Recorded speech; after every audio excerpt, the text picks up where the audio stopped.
Yes, sir. So in continuation of the lecture 1, I am just continuing about the basics of the operating system. So another function of the operating system is to organize all the different devices which is available on the motherboard of the system. So after installation of the operating system, whatever we are going to use, either it is a Windows or a Linux or Unix, whatever it be, then the basic operating system organization will depend on the different devices. The one is called the processors, okay, whether we are using the single processor or the multi-processor. And another important is the main memory. Third one is the devices, that is the called the IO management and processor. If we are using different processors, then it is called the CPU management and the memory management. So this is the main memory. And last one is the file management. Whatever we are going to store, we are working on the system, and after that, we store our data or programs or different type of instructions on the file. So the file management is also done by the operating system. Now we can see here processor, it is controlling the process, and the it is called the resource manager. Okay, why is it called the resource manager? Because it is controlling all your devices resources of the system. And process, whenever you are going to run any program, that is called the process if it is alive. Okay, and during writing of the program, this is the, you can say, the passive element. And if you are going to compile and run, so any program, okay, under execution, this is called the process. And this is called the active, you can say, active element. So process and resource manager, so that comes under the category of the processor or processors, because nowadays we are using a number of processor on our motherboard. Okay, and another, you can say, the main memory. So it is controlled by the operating system, and this is called the memory manager or the memory management. Okay, this process is called the memory management. Now you can see here, so first is the process and resource manager, and second one is the memory manager, that is the memory management. So it is controlling all type of main memory whatever we have on the system. Third one is the device manager.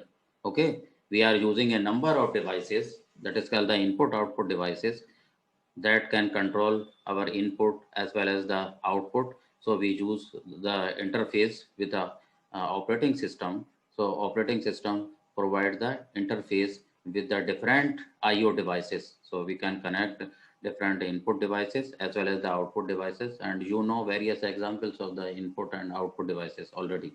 Okay, because you have already studied input devices, that is the keyboard, mouse, etc., whatever you are going to use. Similarly, the output devices you can use, like the you can say printer. Okay, mostly you use the printer and other devices, so that comes under this category. So this is called the device management or the device manager. And the device manager, it has the connectivity with the file manager. Another one is called the file management system. So this is called the basic OS organization. Now in this case you can see how it is controlled by the operating system.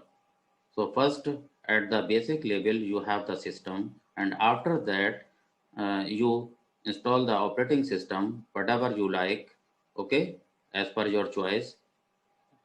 And it is also, I think you are aware, you can install more than two operating system also. It is not necessary that you are only running Windows operating system or etc., only single operating system, but you can use the two operating system. You can keep the two operating system or the more operating system on your system, and as per choice at the as the system will boot, then you can choose either the Windows operating system or another operating system, and after that you can use as a platform on your system. Okay, so the criteria, or we can say the basic organization is same. Either you will use the Windows operating system or the uh, other Linux or the Unix, whatever it be. So the functions are, you can see here. So another is the file management system. So this is also under the control of the operating system. Means without the operating system, you cannot proceed, you cannot work with your hardware of the system. So it provides the best interface between the hardware and the software. Now you can see here the connectivity, how these are connected, means the process and the resource manager. Here you can see memory manager, device manager, and file manager. So above all, this is the file management. Now you can see here, this is the process, resource manager, and then memory manager, device manager. Okay, and this has the networking, or we can say that interconnectivity with the manager. Okay, now this is all the files, whatever you are doing work on the operating system, then it is managed by the OS operating system. Now another thing you can see here, portion of operating system that is in main memory. Okay, so we have our operating system. As we boot our system, then the operating system every time it comes to the main memory, that is the RAM, random access memory. So that's why before the installation of the operating system, we always emphasize on the main memory. Okay, what is the capacity of the main memory? That is the RAM. Whether we have the 1 GB, 2 GB, 4 GB, or 8 GB main memory. Okay, and also we are using the different type of main memories. You are already aware the types of the main memory, and currently what type of main memory we are using. So the portion of operating system that always reside in the main memory uh, after booting of the system. Okay, so that's why we always emphasize on the size of the main memory. So that's why, because we want to protect us uh, from the, you can say, hanging of the system. Sometimes due to the lack of the memory, lack of main memory, suppose we have the only 500 MB, or we can say the 1 GB memory, then it is very difficult to use the such type of big operating systems, because it will create a problem, and it may shut down, and we cannot run properly other softwares. We cannot install other softwares after the installation of the operating system. So we always concentrate over the main memory, so it must be approximate 2 GB and nowadays, because you know properly that the technology is going to increase, so that's why we are using the um, main memory more than 2 GB, or like that 4 GB or 8 GB. Okay, so that we can do work comfortably with the other operating systems too. Okay, and another thing is the contain most frequently used functions. Now we can also keep all other functions in the main memory. Okay, during running of the operating systems in the main memory, and after that we will start our work. Okay, we can use different type of compilers, editors, linkers, loaders, etc, and that all have the interconnectivity with the operating system, or sometimes it comes inbuilt other linker, loader, like the other softwares uh, with the operating system you are using. So similarly, you can install other, the compilers, whatever you are going to work with, the like Turbo C++ or other softwares, Java, and other DBMS based other softwares. So after installation of the operating system, you can install other softwares. Okay, so it is also called the nucleus, means the main device, main center operating system. That's why it is called the uh, platform. Okay, why we are calling the nucleus? Because this is the central part. Kernel is the central part, we can say, and it resides in the main memory. So this is also called the nucleus. So different operating systems we can use here. Now it is possible to have more than one operating system available to be used on a machine. Nowadays you have already seen that the number of operating system we can keep on our on our system. Suppose we are using the single machine uh, like the laptop or desktop, whatever we have uh, with us, then we can install more than one operating system, as I have already discussed at the starting initially. Now it is possible to have more than one operating system available to be used on a machine.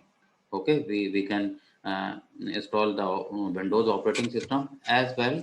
Uh, we can also install the Linux. Okay, for other programming we can do, and we can comfortable with other operating systems, so that we can work with those operating system also, and we can install more than one operating system on our machine. So only we can say only one operating system is run at a time. Okay, now you can see here we cannot work at a time or instantly on two operating systems. Suppose on the machine we have two operating systems. Okay, we have suppose Linux and also the Windows operating system. Then if we want to work uh, on at a time on both operating systems, then it is not possible, because at the very starting, whenever we will boot and start our operating system, then the choice will come, and we can choose either the Windows operating system if we are comfortable with that. And suppose sometimes some sort of programming work we want to do, and we are comfortable with the other operating system like the Linux or the Unix, then we can choose at the starting Linux operating system, and then we can work. Okay, so it will depend on the choice of the user, uh, how he is comfortable with the operating system. So at a time you can use one operating system only. Okay, because it will execute and run, and it will go in the main memory. Okay, so at a time two operating system cannot go to the main memory. So there are a number of examples for that. Earlier we were using the VAX or VMX or Ultrix and IBM PCs, DOS or the Linux operating system. Currently, even though we are using the Linux operating system and also the Unix in other organizations, if we are want to work with some system softwares, then mostly we use the Unix operating system, and it also have all type of facilities. It provides the multi-processing, multitasking, multi-programming, everything. It has the facility. And you are also aware that at early stage and at very starting initially, we were using the DOS operating system, disk operating system. It is the command based, and in this case, you must be aware and learn about the number of commands, and directly whenever you will be on the screen, then the C prompt will come, and then after that you have to write some sort of commands. So there is a need to learn such type of number of commands. Otherwise, if you don't know the commands, then you cannot work with the disk operating system.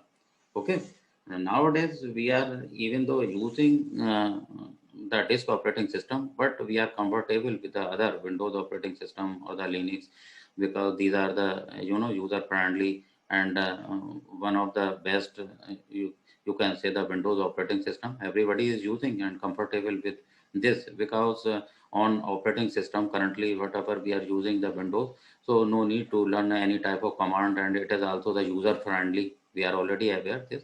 And no need of any type of training required, you can do work directly. Okay, so it is very good operating system. Currently, we are using the Windows operating system. Now you can see here, where does the operating system fit in? Now at the lower side here, you can see this. This is the operating system. So the first layer, okay, you can see here, the first layer is the hardware. Now at the very starting, you have the hardware, sort of the motherboard and like this. Okay. And as you will start boot your system on the basis of this hardware, then after that, this is called the kernel mode. Okay, kernel mode. Here you can see you have to install the operating system. Whatever you want to keep that or whatever your choice, then you can choose here the operating system. If you are comfortable with the Windows operating system or the Linux or the Unix or other operating system, then you have to install the operating system here. And kernel mode, in this case, you can use various type of commands, and this is called the nucleus, okay, of the operating system. Then during the installation, you can put here above the hardware, okay. And after this, now why is it called the platform? Okay, operating system is called the platform because on the hardware just you are putting this install, you are doing the installation of the operating system here. Okay, so this is the kernel board. Here you cannot touch the user or the programmer. This is one of the second layer after the hardware. This is the second layer. Here the user cannot interfere. Okay, after the installation of the operating system, you are going to install a number of other programs, and you will work with other type of software, whether it may be system software, okay, whether it may be a system software or application software. So you can work here because the compiler, interpreter, editor, linker, loader, you are already aware. These are also the system softwares. Okay. These are the after, even though operating system, it is also the system software, but it acts as a platform. And after installation of the operating system, you have to install the linker, loader, editor, or the different type of compilers. Okay, whatever you are going to do the programming, then you have to install other type of compilers, editors, linker, loaders, etc. Okay, so these are called the other system softwares. Now, and after that, you can install even the application software as per your choice. So this, this portion from operating system to above this side, okay, from this, you can see here, this comes under the category of the software. So the lower part here, you can see in this block diagram, the lower part is called the hardware, and this portion, now three blocks, just you can see here, these comes under the category of the software, and this may be the system softwares or the category of the application software. Now come to this side. So this operating system, this is a part. Now this is called the kernel mode. Okay, here the user or the programmer cannot interfere with this after installation. Now you have to work with the other softwares, maybe the software or other software. Now this is called the user mode. Okay, above this is the kernel mode. Command based here, the nucleus of the operating system here. Now this is called the user mode. Now in the user mode, you can see here user interface program. You can keep the various user interface program, and that comes under the category of the software. If you will come to the right side, now you can see here, this comes under the category of the software. So this is user interface programs. Okay. And this comes under the user mode. Okay, now come to the upper layer. Upper layer, you can see here with the arrows indicating the web browsers. Now you can install other different types of web browser, whatever you want, whatever your choice. Okay, email reader, music players, and others, so on. There are a lot of software, and you can install as per your choice. So these three portions, now you can see in this diagrams, come under the category of the softwares. Even the operating system on the second block, you can see here, but on the left side you can see here, this is the kernel mode and this is the user mode. Now you can concentrate over this. These are the basics of the operating system, so you have to understand and learn this. Okay, because every time whenever you will go to face any interview or the viva, or it is the hardware viva or the software viva, everything it will, these are the basics, and anybody can ask regarding this: what is the operating system, what is the hardware, what is the kernel mode, what is the user mode, what are the different types of softwares. what is the upper layer, lower layer, why the operating system is called the platform. Okay, what is the user interface program, what is the web browser, what is the email reader, music player, different type of application softwares. Now you can define easily. Okay, if you will join the class seriously, then you can learn a lot from the, even though these are not the physical classes are going on, these are the online classes, but if you will join, then you can learn a lot. Okay, and you can face the different type of viva and interviews as well, not even in the university, outside the university, everywhere, whenever you will go in the market to get the job. Okay, so the basic, to learn the basic, it is very necessary and very important and mandatory for all of you. Now there are different type of services provided by an operating system. Okay, so the first you can say the services, there are a lot of services provided by an operating system. Why? Because this is called the resource manager, this is called the platform, this is called the interface device. Okay, so the facility for program creation. Now first come to the first point, facilities for program creation. So these are the editors, compilers, linkers, debuggers, etc. So editors, whenever you are going to work on a file, you can easily edit. Okay, you can delete, you can copy, you can paste, you can edit your file. So these are called the different type of system softwares.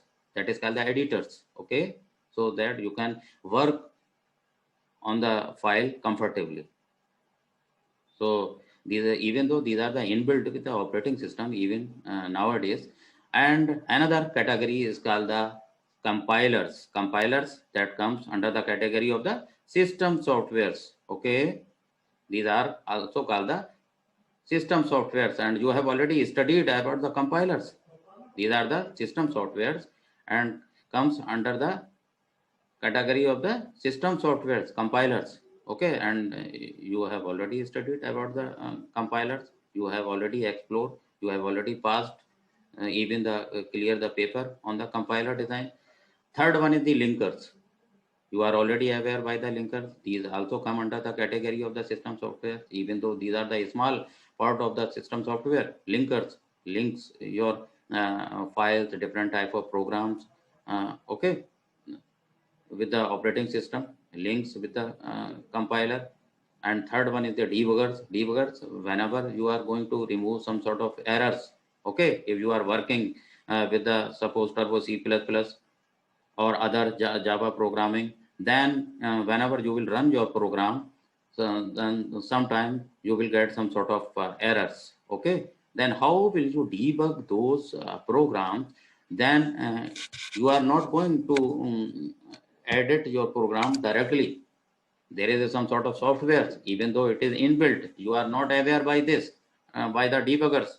Okay, so these are also come under the category of the system software, even though these are the inbuilt softwares. Okay, no need to install with the CD or with the external device any to the debugger type of softwares. So these are the inbuilt softwares. So editors, compilers, linkers, debuggers, etc. Okay, facilities for program creation. So these all provide the facility for program creation. Whenever you are going to write any program, then it these type of different system software facilitates the program. Okay, editors, compiler, linkers, debuggers, etc. Second, you can see here program execution. Okay, loading in memory, program execution. What the process you can see here, loading in memory. Whenever you will execute your program, it will go in the memory. Memory means main memory. Okay, RAM, IO, and file initialization. So program execution, how the process is going on. Now you can see here loading in memory.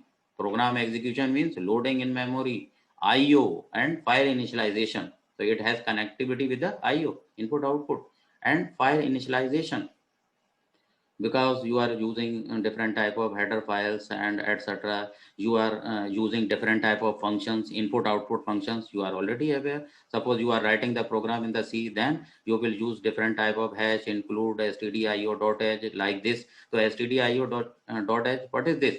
Standard input output header files. Okay, stdio.h, like this. And after that you will also involve some sort of input functions like the printf, scanf, and also the output functions, so that you can display your program output easily, and you can see, and everybody can see easily. So what is the program execution?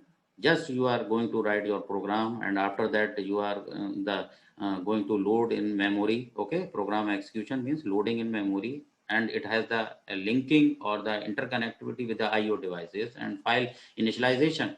And now you can see access to IO and files. So how will access your input, output, and file, that is the file management, how it is going to provide the file management system. And it is also one of the activity of the, you can say, of the operating system, deals with the specifics of IO and file formats.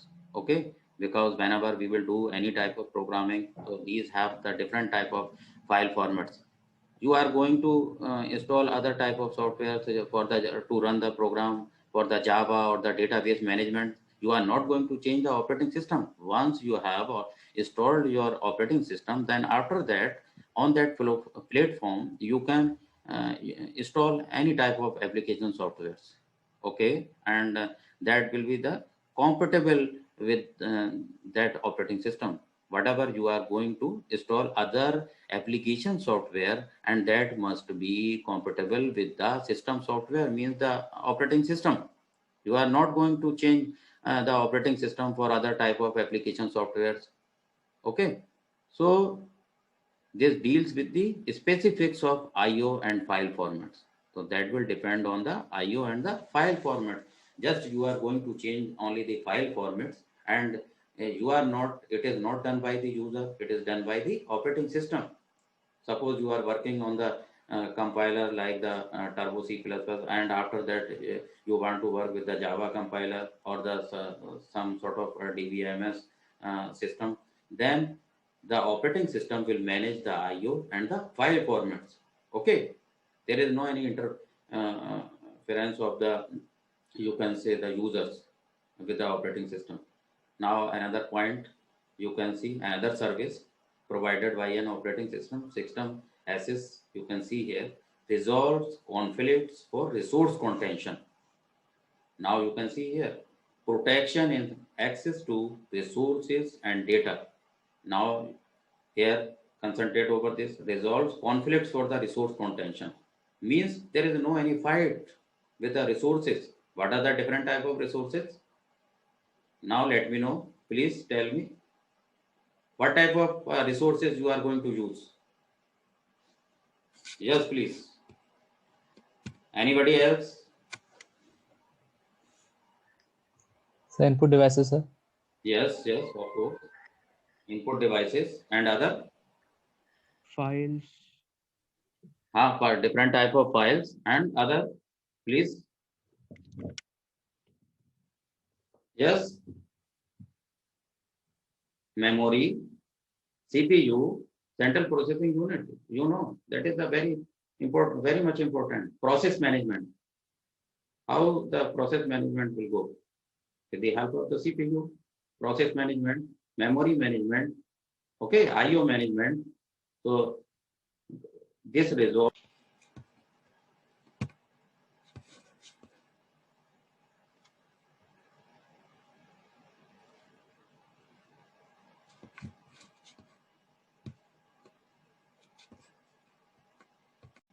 Hello. Yes, sir. Yes, sir.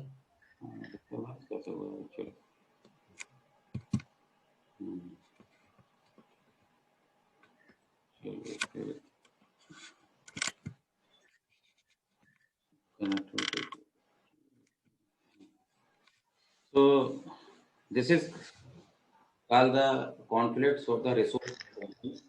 Now there is no need to send your program to the RAM, to the memory, or to the file management. So this is not work, but this is everything handled by the operating system. Okay, so this provide the operating system provide the protection against the resource contention. Another is the protection in access to resources and data.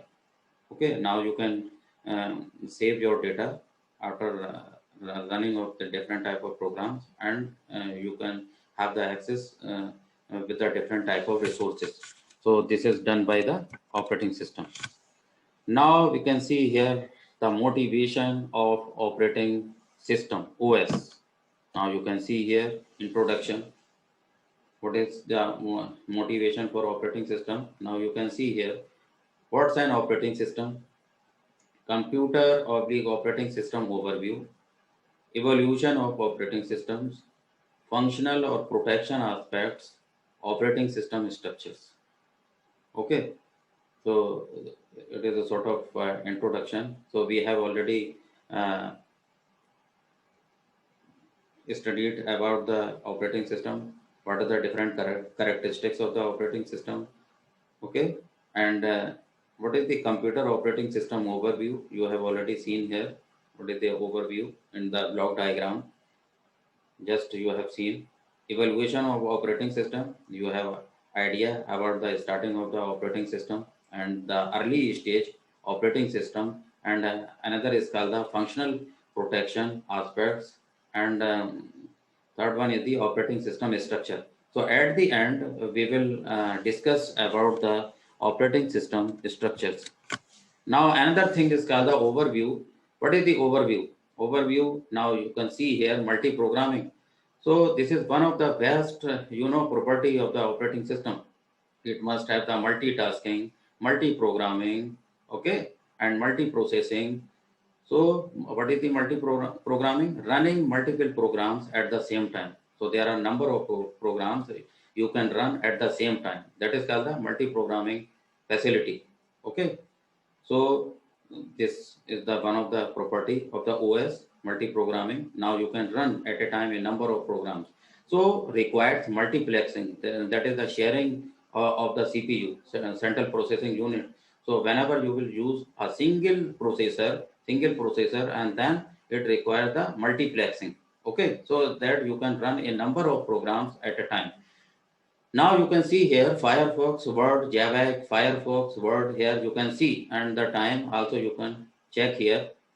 So these are the different types of you can say the application or the web browsers you are using on the spot here. Now you can check the time. Okay, so during the multi-programming, because you can use a number of different type of software at a time, and then you can run the program. Here transfer of control. What is the transfer of control? Now it changes. Suppose we are using one browser and we want to switch over to another.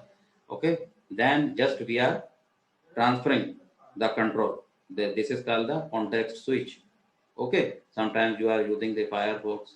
Okay, and suppose you are using another IP, Internet, IE, Internet Explorer, or other time. So there is a need to switch over. That is the just you are transferring the control. So this is called the context switch. Now, what is the process? You are already aware. What is the process? The running program or the activity. So whenever you will write the program, this is called the passive activity. Okay, passive element. And whenever it will go to execution, okay, whenever the program run as it will go under execution, then it is called the active element, or we can say the process. Okay, so this is the difference between the active and passive element. If you will write the program and it is on your screen, so this is called the passive element. And if your program is under execution, then this is called the active element. Now you can see here the process is an OS abstraction for running program. It means your program is running. Okay, process is associated with an address space.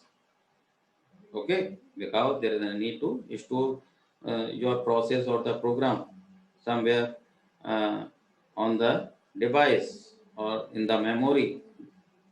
So is associated with an address space. So it must have some sort of address wherever you are storing your program. Okay, then it is called the address space. Now another thing, preview. So thread is a running program without its own address space. So what is the thread? Thread is a running program. It is a running program, means active element. So thread, it is also a process. Okay. So this is the difference between the program and thread and process and thread. So what is this? Thread is a running program without its own address space. It has no any address space. You are not going to store this. So it has no address space. It is only the difference between the process and the thread. Okay. Now you can see here the block diagram.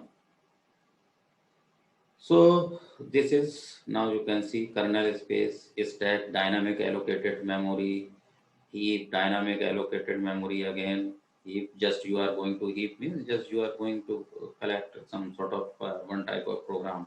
Or you are doing the dynamic allocation of memory, means saving of memory. Here uh, up to the need, the program will occupy only the minimum memory. Okay, so during the dynamic allocation we use the minimum space, and this static data segment here, if it is the static one, then here we can use the maximum memory here, and it will depend upon different type of techniques. Later on we will use how we will control our data and store data, and with the minimum memory or the maximum memory. So there are number of strategies we will study later on.